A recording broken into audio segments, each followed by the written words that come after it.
So imagine just getting handed a $2.3 million check. Right. That's nice. I mean, yeah, it's the dream. Yeah. But you haven't done any actual work yet for the company writing it. Yeah. None. You haven't, solved a strategic problem. You haven't closed a sale. You haven't managed a team. You've just shown up. Exactly. All you did was lay on a bench in a room full of guys with stopwatches and lift 225 pounds in the air 25 times. The combine. Yeah, that is the exact mathematical value of raw muscle in the modern NFL. But according to the book we are diving into today, that isn't just like a sports anomaly. It is the hidden algorithm running the entire modern world. It's a fascinating, if somewhat jarring place to start, because we are so conditioned to believe that we live in this pure meritocracy of the mind, right? Where the spreadsheet and the software code have entirely replaced the spear and the sword. Right. But the argument we are unpacking today really suggests that the corporate X-ray machine we use to view power is completely broken. Welcome to the deep dive, everyone. We've got a highly controversial one for you today. And before we jump in, a quick reminder to you, our listener, please take a second to like and subscribe to the show. It really helps us bring you these in-depth explorations. Absolutely. So today we're reviewing an ebook that is just tearing up the charts. It's titled The Power Paradigm by Conrad Reicher. And the mission of this deep dive is to unpack this highly provocative manual. I mean, it is written specifically for the modern manosphere and what is often called a men's rights activist, or MRA, audience. Yeah, it's definitely targeting that demographic. Very much so. It's for men who consider themselves, red-pilled and are looking to understand the history of our institutions before. As Reicher argues, they were completely captured by feminist and Marxist ideologies. And right here, I actually need to step in and firmly establish the ground rules for you, the listener, because this book contains highly politically charged content. Oh, yeah. Reicher argues that modern institutions pathologize traditional masculinity and that society has essentially been hijacked to suppress male utility. So we need to make it explicitly clear right up front, we are not taking a side here. No, not at all. We are not endorsing these viewpoints. Our job today is strict, impartial journalistic curiosity. We're here to objectively unpack Reicher's arguments, interrogate the historical data he cites, and examine his evolutionary psychology claims. Right. The goal is just for you to understand the actual mechanics of his worldview, whether you violently disagree with it or find yourself nodding along. Exactly. We're putting the ideas on the examination table under a bright light. And hey, if this deep dive piques your interest and you want to read the raw material for yourself, you can check out Amazon Kindle and Google Play Books to buy the ebook. And you should absolutely follow the author at Conrad and Reicher. That's all one word on Substack. Highly recommend checking out the source material. Okay, let's unpack this. Let's pivot right into the first major theme of the book, which Reicher calls the muscle monopoly. He argues that even though we live in a hyper-digital age, human biology is still running on, Paleolithic firmware. Right. The core mechanism he's exploring here is evolutionary lag. I mean, our environment changed in the blink of an eye, right?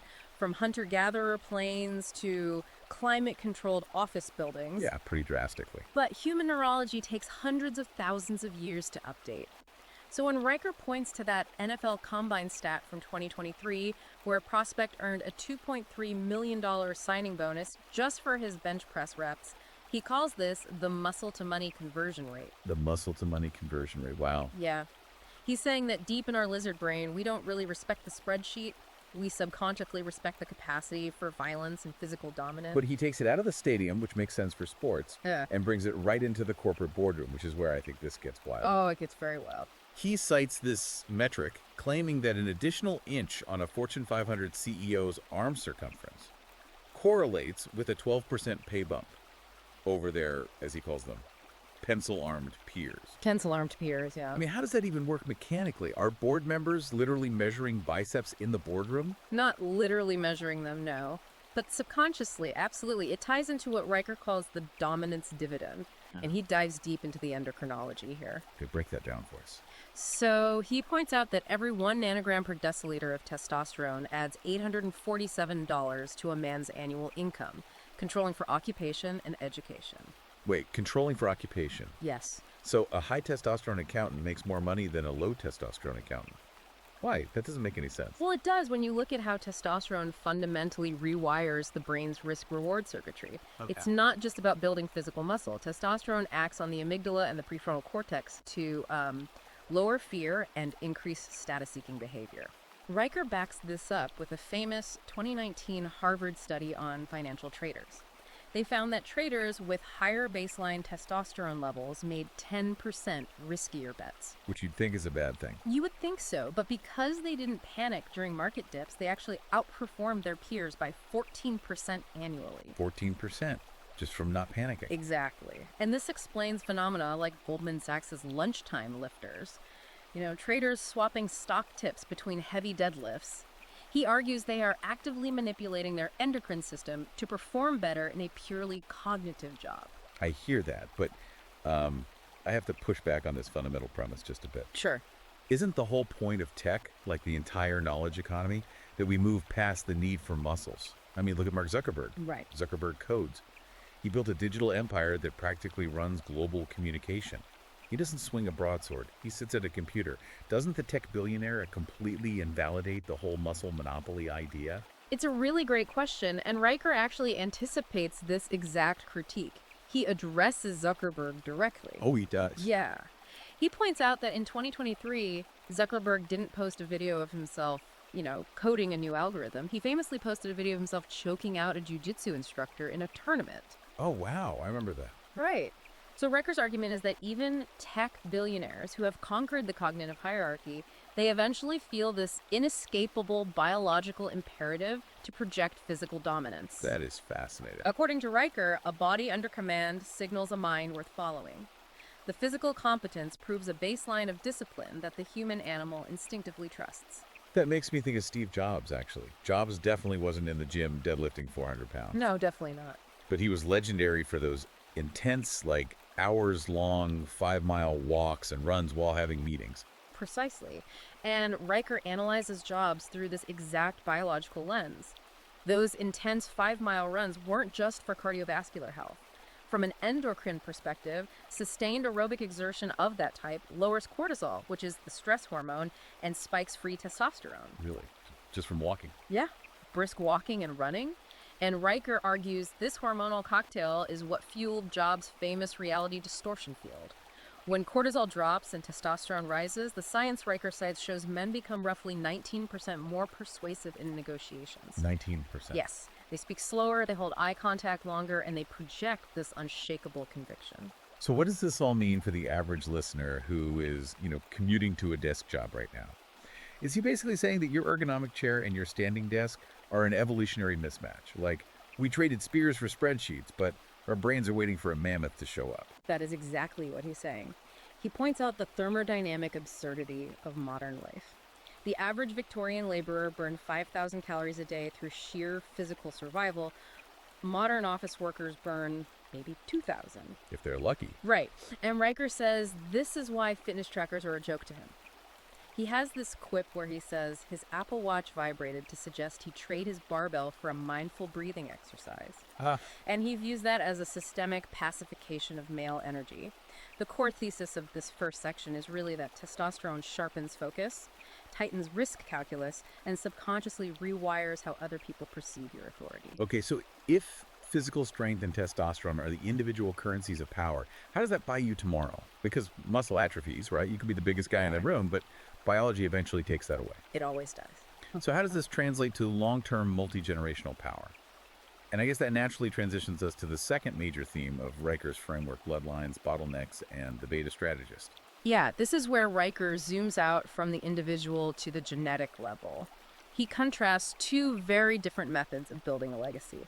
On one hand, you have the evolutionary expansion of conquerors, and on the other, you have the disastrous implosion of closed-loop elites. Right. Riker is obsessed with how power is transmitted across time. The conqueror statistics he pulls are just mind-blowing. He talks about the concept of leaving genetic footprints. Yeah. He cites this phrase, French seeds in Saxon soil, referring to Napoleon's troops moving across Europe. Yes. But then he juxtaposes that with World War II, biological data showing 200,000 enfants de gauche children born to German soldiers and French mothers during the occupation of France. He's making the point that when the tanks roll in, the genes roll out. It's a brutal, mechanical view of warfare. It is deeply brutal, and he anchors it with the ultimate conqueror metric, Genghis Khan. Oh, right. A landmark 2003 genetic study published in the American Journal of Human Genetics found that a specific Y chromosome mutation belonging to Genghis Khan is shared by roughly 16 million men alive today. 16 million. Yes. That is 0.5% of the global male population. And Riker views this not as a neat historical footnote, but as successful evolutionary triage. Because he argues Genghis Khan didn't build an empire just for historical glory or gold. Right. He built it through systematic impregnation. The empire was really just the vehicle for his DNA. Exactly. Yeah. But then he contrasts that brute outward expansion with the Habsburgs. The Habsburg royals ruled massive swaths of Europe for centuries, but they were terrified of diluting their power. Right, they wanted to keep it all in the family. Exactly. So they became obsessed with keeping their bloodline pure. They treated marriage like a closed-loop algorithm. Cousins married cousins, uncles married nieces. And the biological mechanism behind this is horrifying. When you have a closed genetic loop, recessive genetic mutations, which usually get masked by healthy DNA from outside the family, they start to compound. They compound heavily. And they express themselves. It's a genetic bottleneck of epic proportions. It really is. And Riker highlights the terminal point of the strategy, which was Charles II of Spain. After 200 years of this closed-loop strategy, Charles II was born physically devastated. He had a heart the size of a peppercorn. Oh my God. He couldn't even chew solid food because his Habsburg jaw, a severe mandibular prognathism, jutted out so far his teeth didn't even meet. The infant mortality rate for the Habsburgs was a staggering 80% compared to the European average at the time of about 50%. I actually love how Riker extrapolates this 17th century biological disaster into the modern business world. He uses this incredible phrase, corporate Habsburg jaw. It's a very potent analogy. If we applied the biological failure of the Habsburgs to modern corporate systems, Riker is essentially saying that power collapses when it confuses homogeneity with strength. Like hiring clones of yourself. Exactly. Think about corporate nepotism, or a tech startup founder who only hires yes men from his specific Ivy League fraternity. When you remove ideological or biological friction, when you stop conquering new territory and just recycle the same ideas in an echo chamber, the system implodes. You get a company that, metaphorically, can't chew its own food. Okay, but this brings up a really interesting contradiction in the text. We've been talking about conquerors, physical dominance, testosterone. I mean, this all sounds incredibly alpha male, but Riker actually completely debunks the alpha wolf concept, doesn't he? He does, and it's a crucial pivot in his philosophy that elevates it beyond typical internet machismo. Riker points out that the wildlife biologist who popularized the alpha wolf theory in the 1970s, L. David Meck, actually spent the rest of his career trying to retract his own theory. Wait, really? The guy who invented it took it back? Yes. In the wild, wolf packs aren't ruled by a tyrannical alpha who fought his way to the top in a bloody dominance hierarchy. They are simply nuclear families led by a breeding pair. Just parents leading their offspring. Right. So Riker uses this biological reality check to introduce his concept of the beta strategist. He says real power isn't loud, chest-thumping theatrics. It's cold calculus. The guy screaming at the bouncer outside the club isn't the apex predator. He's just burning calories. And Riker actually runs the thermodynamics on this, which is fascinating. He cites behavioral studies suggesting extroverts and performative alphas burn thousands of extra calories a week on performative charisma. Just from posturing. Posturing, arguing, maintaining a loud social presence. But the true builders, the introverts, the beta strategists, reinvest that metabolic energy into silent leverage. He gives the example of Bill Gates here. Yes. Gates famously takes his solitary think weeks. He locks himself in a cabin in the woods with a stack of books and zero human contact. Riker argues that those silent weeks of deep cognitive work produce exponentially more actual power and business value than a decade of loud, alpha male boardroom shouting matches. True power, Riker argues, flows from compounding competence, not immediate dominance displays. So, if men are biologically driven to build these silent empires, to flex their competence and gather resources, what is the evolutionary driving force behind all this ambition? I mean, why build the empire in the first place? If you don't care about chest thumping, why not just sit on the couch? Well, that leads us straight into the third major pillar of Riker's book, The Cold Calculus of Hypergamy. Hypergamy. Yeah, it's a term that gets thrown around a lot online. But Riker breaks it down to its evolutionary biology roots. It is the concept that women have a deep-seated instinct to mate across and up social and economic hierarchies. Riker views this as the invisible hand of sexual economics. In his framework, it is female selectivity that is the ultimate engine forcing men to be productive. We need to unpack the why here. Why is hypergamy a thing? Why do evolutionary psychologists argue this exists? It comes down to Robert Triver's theory of parental investment, which is rooted in biological asymmetry. Simply put, sperm is cheap and eggs are incredibly expensive. A man, theoretically, can father thousands of children with very little biological cost. A woman, however, invests heavily. 9 months of gestation, immense caloric cost, physical danger, and years of nursing. Because her biological investment is so high, her evolutionary software demands that she be brutally selective about who she mates with. That makes sense. She needs a mate who can provide resources, protection, and strong genes to ensure that heavy investment survives. And Riker argues that this ancient savannah software is still running our modern dating apps. He brings up some intense cultural examples. Like in 1980s Tokyo, during the economic boom, women had a strict checklist for men called the 3 C's: a car, a credit card, and a condo. If you didn't have all 3, you were just invisible. Invisible, yeah. Or he cites UCLA researchers analyzing dating app data, finding that women rate 80% of men as below average in attractiveness. Which is mathematically impossible, of course. Right. But Riker attributes this to hypergamy's invisible tax brackets. It's not that 80% of men are objectively physically deformed. It's that the female biological filter is set so incredibly high because the ancestral cost of a bad mate was death. So men will go to insane lengths to bypass that filter. Oh, the Lamborghini story. Yes. Riker mentions a story of a Goldman Sachs VP who rented a $3,000 a week Lamborghini strictly to take photos for his Tinder profile. Oh my God. He was trying to fake a liquidity event to signal hypergamic value. But wait, let's critically examine this 80% stat for a second. That data largely comes from occupant swipe patterns, right? Doesn't the gamification of dating apps distort human behavior? Are women really that ruthless in real life, or is the app just trained to make everyone hyper-selective because there's an illusion of infinite choice? That is a very valid critique. Dating apps flatten human complexity into a 2D image, which naturally emphasizes superficial resource markers. But Riker argues that the app isn't creating the behavior, it's just removing the social friction that used to mask it. Okay, I see. And he traces this exact same behavior way back into history to prove it's not a smartphone problem.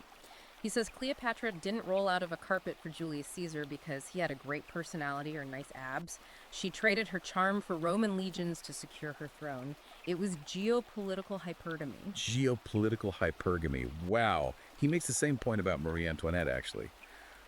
Her marriage to Louis XVI wasn't romance. It was a human NATO alliance between Austria and France. He claims 68% of 18th century wars were actually inheritance disputes, sparked by these hypergamic chess moves. Kings fighting over queens to secure bloodlines and land. What's fascinating here is how clinically Riker strips away the romanticism of human history. He isn't moralizing about this. He goes out of his way to say he isn't calling women gold diggers or villains. He views this as basic, amoral estrogen realpolitik. It is simply how the species survives. But if we look at the modern dating market, it paints a pretty bleak picture. Riker points out that women initiate 79% of divorces today, and he claims they often cite income decline. He even notes a pattern where these divorce filings frequently happen 90 days after tax returns hit, once the financial reality is clear on paper. Is he basically saying romance is a biological illusion? He's saying romance is conditional. It exists, but it rests on a foundation of competence and provision. But here's the most crucial part of this section. Riker highlights a macroeconomic study by Cambridge economists.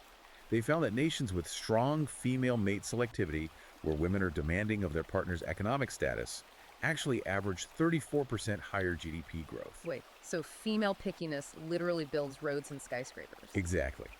From an evolutionary biology angle, hypergamy is the engine of civilization. Men are naturally lazy. Without the hypergamic threshold, Riker argues, men would just play video games and eat junk food. The female demand for resources forces men to invent, conquer, work 80-hour weeks and build empires. Okay, but this sets up a massive glaring contradiction, which takes us into the fourth major theme of the book, the double bind and what Riker calls the sperm strike. If society mathematically, biologically, and economically requires male productivity, aggression, and empire building to function, Why does modern culture seem to ruthlessly punish those exact traits? This contradiction is the absolute crux of Raker's cultural critique. He argues that modern society has placed men in an impossible psychological trap, which he terms the double bind. Society still demands traditional male utility. We still expect men to run the power grids, build the infrastructure, and fight the wars. Right. But simultaneously, society pathologizes the very traits required to deliver those things, labeling stoicism, aggression, and dominance as toxic masculinity. He illustrates this with the Hemingway paradox. Ernest Hemingway was awarded a Nobel Prize for Literature that was entirely fueled by raw machismo, big game hunting, war, and stoicism. But as society shifted in the mid-20th century and began to label those exact traits as toxic, Hemingway experienced a profound identity collapse. He was eventually driven to suicide. Riker says it's like demanding your attack dog sit pretty at a high society tea party and then beating it for failing to maul the burglars when the house is robbed. It's a stark comparison. He also uses a brilliant historical metaphor, the Knights Templar trap. In the Middle Ages, the Templars took a vow of absolute chastity and poverty to violently protect pilgrims on the road to Jerusalem. Today, modern historians psychoanalyze them as repressed fanatics. Sure. But if a Templar broke that vow, they were excommunicated as a violent brute. Riker uses this to show that masculinity is subjected to a linguistic shell game, where virtues are endlessly rebranded as vices, depending on the political convenience of the era. And the biological fallout of this double bind is terrifying. Riker points to peer-reviewed data showing that from 1973 to 2018, average global sperm concentrations plummeted by 59.3%. He blames environmental factors heavily here. He calls modern diets, specifically soy lattes, liquid castration due to something he terms the decaf effect. Let's unpack the science he's relying on there because it's important. The decaf effect refers to endocrine disruptors in the modern environment. Phytoestrogens, which are found in high concentrations in unfermented soy products, are plant-based compounds that structurally mimic the hormone estrogen. Okay. When a man consumes high levels of these, Riker argues, they bind to estrogen receptors in the male body, down-regulating natural testosterone production. Add in microplastics, sedentary lifestyles, and chronic psychological stress from the double bind, and Riker claims you have an environment perfectly engineered to biologically pacify the male population. And the cultural fallout is just as severe as the biological one. Riker points to Pew research showing that 23% of men under 30 now identify as feminists. He calls this men cheering their own obsolescence. But wait, let me push back here. Is that actually cheering obsolescence, or is that just an evolution of human empathy? Riker seems to be framing any adaptation to an egalitarian society as a biological failure. Is he conflating social adaptation with genetic surrender? It's a very sharp critique, and Riker's counter-argument would be that empathy doesn't keep the lights on or defend the borders. He views this adaptation not as a moral victory, but as a survival mechanism in a hostile culture. A survival mechanism. Yeah, men are adopting feminist labels to survive the HR department and the dating market, but Riker argues that a massive portion of men aren't adapting, they're quietly checking out. They're joining movements like MGTOW men going their own way. Right. Riker likens MGTOW to a digital monastery. Yes. If the Knights Templar lived in a physical monastery to avoid the traps of the medieval world, the modern man retreats to a digital one. He unplugs from the dating market, refuses to get married, and minimizes his economic footprint. Riker calls this macro trend the sperm strike. The sperm strike. It's a biological and psychological pushback. When men realize the system penalizes them, that a misinterpreted Slack message can vaporize a 20-year career, or that family courts will strip their assets, they simply disengage. They refuse to be the utility battery for a system that hates them. He cites data from the National Bureau of Economic Research, which confirms that childless, unmarried men work roughly 15% fewer hours than their married counterparts. Why slave for a promotion if you have no legacy to pass it on to? But Riker argues that men will respond if the incentives are right. It's not that men are inherently broken, it's that the game is rigged. I think about the example he brings up regarding Viktor Orban and Hungary's baby bonds. Riker notes that when the Hungarian government changed the incentives offering $35,000 government loans that are entirely forgiven if a couple has 3 children, plus lifetime income tax exemptions for mothers, birth rates jumped 18 to 27% in just a few years. It proves that men respond to tangible stakes, tax breaks, and biological legacy, not to what Riker calls feminist guilt trips. This raises the most urgent question of the book. If men are checking out of the traditional system, initiating the sperm strike because of the double bind, what happens to the institutions they leave behind? Which brings us to the fifth section of Riker's paradigm-captured institutions and useless work. Right. Riker asserts that education, government, and corporate spaces have been totally stripped of meritocracy and masculine problem solving. In his view, they've been captured by bureaucracy, HR compliance, and safetyism. He provides some striking, almost comedic examples of this institutional rot. In the corporate world, he points to a real 1985 General Motors memo. While GM was actively hemorrhaging global market share to Japanese automakers who were ruthlessly innovating, GM's internal bureaucracy circulated a multi-page memo titled How to Write a Memo About Writing Memos. Oh man, that is the exact definition of useless work. And he brings it into the modern era with the 2022 case where the Denver Fire Department was sued. The issue: recruits were required to carry and process 180 pounds of mandatory diversity, equity, and inclusion compliance manuals. Riker argues this is the triumph of bureaucratic paper pushing over physical reality. A fire doesn't care about your compliance training, it cares if you can carry a 180-pound human out of a burning building. He also cites a poll saying 82% of corporate employees admit they lie on internal HR surveys just to dodge unconscious bias training. They fake positivity to survive the HR gauntlet. It's the institutional theater. But the education sector, what he explicitly calls education castration, is where Riker paints a truly dystopian picture. He talks about a kindergarten teacher in Michigan who was investigated by his school district because his Fitbit showed a 140 BPM heart rate spike while he was hugging a crying student who had fallen down. Yes, Riker frames that as male compassion literally becoming criminalized. The systemic assumption was so hostile to masculinity that a biological stress response, a spike in heart rate from dealing with a panicking child, was treated as evidence of deviance simply due to his male hormonal profile. But Riker doesn't just list the failures, he highlights the counter-movements where masculine frameworks are succeeding. Like Brunswick Academy in London, they instituted something called judo math. They recognized that boys were failing in sit-still, passive learning environments. So they created a system where boys earned black belts in calculus through loud, combat-style problem-solving tournaments. They tapped directly into evolutionary cognitive strengths, competition, status, and physicality, and test scores skyrocketed. Or the male engineering students at Stanford who got so fed up with the library instituting quiet, safe space estrogen hours that they dragged a projector outside and projected Euclid's Elements in original Greek onto the side of the building in protest. It's a rebellion against what Riker sees as the feminization of excellence, and then he scales this up to the geopolitical level. He talks about the crisis makers. Riker points out that Gurkha's fierce martial Nepalese warriors now outnumber British-born frontline combat troops in the UK armed forces. And he quotes a Berlin police chief who bluntly admitted they have to recruit first-generation migrants to police migrant neighborhoods because native-born German men no longer possess the physical intimidation factor required to maintain order. This is a massive claim. He is saying that when native-born men check out and are pacified by the culture, civilizations literally have to import masculinity from the third world just to survive and maintain basic infrastructure. But I have to ask you, analyzing Riker's tone here, is he just a reactionary? Is this just a long-winded plea to return to the Mad Men era of the 1950s? Because that seems incredibly short-sighted. It's a common critique of this genre, but if we look closely at Riker's historical references, he's actually looking much, much further back than the 1950s. He isn't nostalgic for suburban housewives. He admires historical systems that prioritize absolute ruthless merit over inclusion. For example, he points to Venice's 12th century permission system.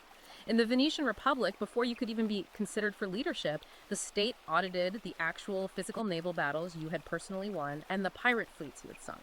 There were no participation trophies, no HR committees. You either sank the pirates or you didn't. Exactly. Or he looks at modern Singapore's Hungry Ghosts policy, where the government ruthlessly fires the bottom 5% of civil servants annually, regardless of demographics, to maintain peak institutional efficiency. Riker's core belief here is that the universe is unforgiving. When an institution prioritizes emotional inclusion and safety over brutal excellence, gravity wins, the competence crisis takes over, and civilizations fall. So, as these massive institutions shift toward bureaucracy and compliance, and men initiate the sperm strike, they are left adrift. Which leads us to the final and perhaps most tragic stage of Riker's paradigm. We're looking at Section 6, the loneliness epidemic, and rebuilding the brotherhood. Riker diagnoses the modern male condition as fundamentally atomized. He calls it the atomization funnel. Men are stripped of their historical roles, alienated from institutions, and pushed into isolated digital corners. The analogy I keep thinking of as I read this section is a zoo enclosure. Modern men are living in a perfectly climate-controlled zoo enclosure where all their base biological needs are met by a DoorDash driver, but the instinct to hunt, to build, and to conquer has nowhere to go. So it leads to behavioral pacing. The examples he gives are bleak. He talks about a 32-year-old Swedish MRA who has lived purely inside a customized Minecraft server for 3 years. His only contact with the physical world is the delivery driver dropping off food. Or Japan's National Institute of Population and Social Security Research reporting a staggering 42% virginity rate among young men aged 18 to 34. And this isolation isn't just sad, it has literal life or death consequences. Riker explores the medical data surrounding what he calls the widow effect. UCLA longitudinal data shows that married men die, on average, 1.7 years earlier than single men. But married women gain 3.1 years of life compared to single women. Riker frames this brutally. He calls women's longevity a financial instrument fueled by alimony, stress transfer, and the disposed utility of male labor. Furthermore, he points out that unmarried men over 65 spend 72% more on escorts than any other demographic. But he clarifies they aren't paying for sex. Right. He calls it renting witnesses. They are paying for someone to simply witness their existence, to listen to their stories, because they have fallen completely out of the societal safety net. It is incredibly grim. But the book isn't just a diagnosis of doom. He does offer a manual for survival. The antidote to this atomization, Riker argues, is primal camaraderie. He points to CDC data showing that male suicide rates plunge by a massive 40% in rural communities that have active hunting clubs, fraternal orders, and volunteer fire departments. Because men need tangible, dangerous missions to bond over. And Riker roots this need for brotherhood directly in our evolutionary biology. He draws on Harvard's primate lab observations of chimpanzees. We talked about the alpha wolf myth earlier, and Riker applies a similar lens to primates. Alpha male chimps aren't actually lone wolves who beat everyone up. They maintain their status by forming strategic coalitions. The chimps who formed strong, reciprocal coalitions lived twice as long and had vastly lower stress hormones. Riker translates this primate biology into a modern concept he calls the bro code effect. I love the data on this. Harvard researchers found that having dedicated training partners boosts male lifters' physical muscle gains by 23% compared to men lifting the exact same weight alone. The mere presence of a coalition alters your physical output. So Riker says every man needs to audit his friend group and build a crew with specific utilitarian roles. You need a strategist to plan the economic and logistical moves. You need a tank to handle physical confrontation and intimidation. And you need a medic to patch things up, solve disputes, and offer counsel. He writes quite bluntly that if your buddy wouldn't help you bury a questionable deer carcass in the middle of the night, he's not a brother, he's just an acquaintance. Ultimately, Riker is arguing for men to secede from the captured institutions and build their own iron temples and guilds, to enforce standards through raw competence, not polite HR memos. To summarize this massive thematic journey we've been on, Riker's ultimate thesis is that men must flat out refuse to be gaslit by what he calls progress cults. They have to master the raw mechanics of power. From understanding the muscle monopoly, navigating the hypergamic mating market, surviving the double bind and the sperm strike, all the way to rebuilding insulated male coalitions. We've covered a tremendous amount of ground, and we've unpacked the evolutionary and historical mechanics behind his claims. But before we conclude, this raises a final, deeply provocative question. This is something that builds directly on Riker's framework, though it pushes into a frontier he only hints at. Let's consider technological hypergamy and the AI surrogate. Okay, I am fascinated. Where are we going with this? Well, if, as Riker argues, men are checking out of a system they feel is rigged against them, and society is outsourcing military and institutional power to migrants and algorithms, what happens when artificial intelligence entirely replaces the mating market? Oh, wow. Like, if that isolated 32-year-old guy playing Minecraft doesn't just get DoorDash, but gets a perfectly tailored, hyper-realistic AI companion. Exactly. Riker's entire thesis rests on the idea that hypergamy female selectivity and the demand for resources is the biological engine that forces men to build civilizations. It's the carrot on the stick of human progress. But if men can bypass that evolutionary filter entirely through hyper-realistic digital surrogates AI girlfriends that offer intimacy, validation, and zero friction without requiring the man to earn a six-figure salary or bench press 225 pounds, that biological engine might completely stop. The mating market gets hacked. If the double bind is too stressful, AI offers an effortless exit. So the question becomes, does the future belong to the men who conquer the real physical world through brotherhoods and competence, as Riker suggests? Or will the digital matrix make both traditional masculinity and feminism totally irrelevant because the biological imperatives they are built on have been simulated away? It's a terrifying, fascinating frontier. That is a wild, incredibly profound thought to leave you, our listener, with today. The corporate X-ray machine isn't just broken, it might be entirely replaced by a VR headset and an algorithm. Well, and with that, we wrap up today's deep dive into the power paradigm. A huge thank you to you for joining us on this exploration. Remember to like and subscribe to the show so you never miss a deep dive. And if you want to explore these raw, unfiltered concepts for yourself, don't forget to check out Amazon Kindle and Google Playbooks to buy The Power Paradigm by Conrad Riker. Also, highly recommend you follow him directly at Conrad N. Riker on Substack for his latest writing. Thanks for diving into the muddy, complex waters of evolutionary psychology and modern power with us today. See you next time.